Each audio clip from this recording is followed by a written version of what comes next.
Hey there everybody, this is Jess, N4JAH, with a quick tutorial on how to program your Baofeng HT to work a dual band UHF VHF crossband repeater. Now, a quick backstory on the reason for this video was last week the Athens Radio Club and Clark County Aries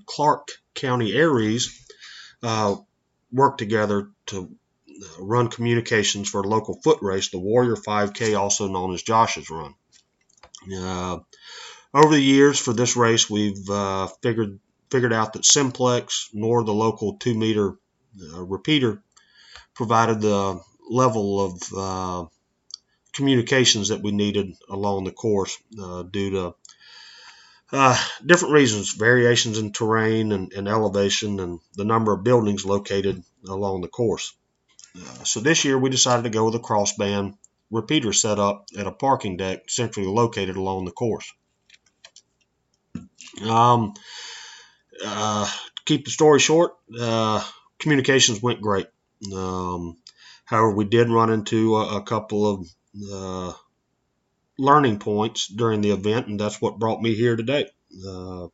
Alex, KN4GTB, contacted me, reached out to me after the event, said, hey, what do you think about us trying to put a little something together on how to correctly program Baofengs to work a crossband repeater? And I said, hey, I'm all for that.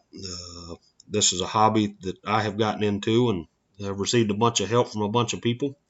And anytime that I can provide help to somebody, I feel like I need to. And here's an instance where I feel like I can do that. So without further ado, here's how to program your Baofeng radio using Chirp to work a crossband UHF VHF repeater. I have my radio connected to my computer, and we'll go ahead and open Chirp. And once Chirp opens, you want to turn your radio on, and go ahead. They recommend to turn the volume up as high as it'll go. And your first step with the program is to click on radio and download from radio. These options here may change based on your system and the radio you're using, but make sure to select the correct COM port that you have the radio plugged into. The manufacturer of your radio, again, I'm using a Baofeng, and then the model of your radio. I know that the illustration I'm doing today will work for the UV5R exactly the same as it will for the BF F8 HP that I'm choosing today. You'll come down, select OK, and this will begin importing the current program that you have on your radio to the computer so that we can edit it and add the new channel to work the UHF VHF repeater.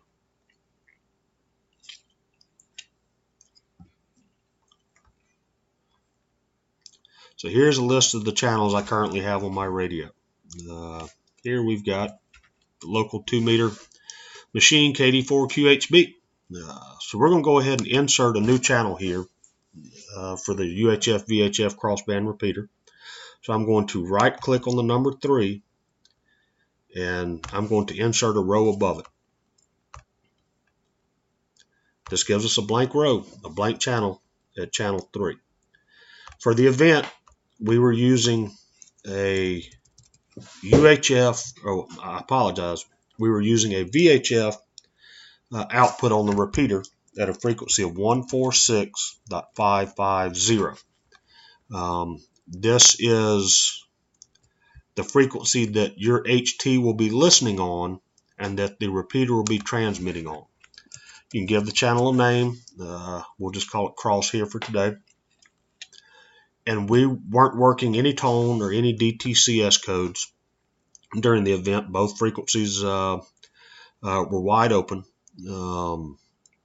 And this is where the change comes from programming a regular repeater. Typically we have a plus or minus offset of 600 kilohertz or 5 megahertz, depending on if you're working VHF or UHF repeater. But for this split repeater, you're not going to choose plus or minus. You're going to choose split. Makes sense, right? And then you're going to come to the offset. Again, we're not going to be using a 600 kilohertz offset or a 5 megahertz offset like you would with a typical UHF or VHF repeater. But instead, you are going to enter your actual transmit frequency, which for the event was 440.775. Again, for the event, our intentions were for all the communicators on the field to transmit at 440.775, a UHF frequency that would be received by the repeater and retransmitted on 146.550. Depending on your event and your usage, these could be reversed. But make sure that when you are working an event that you communicate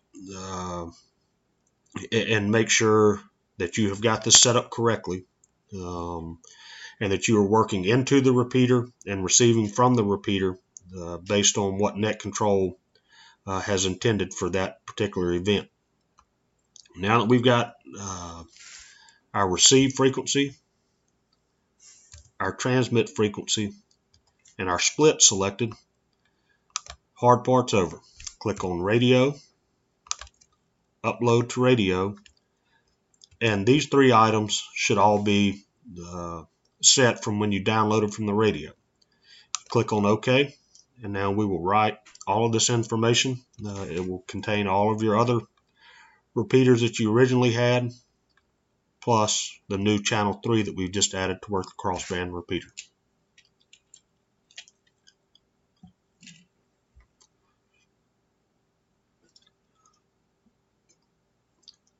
And like that, we're done. Radio's reset.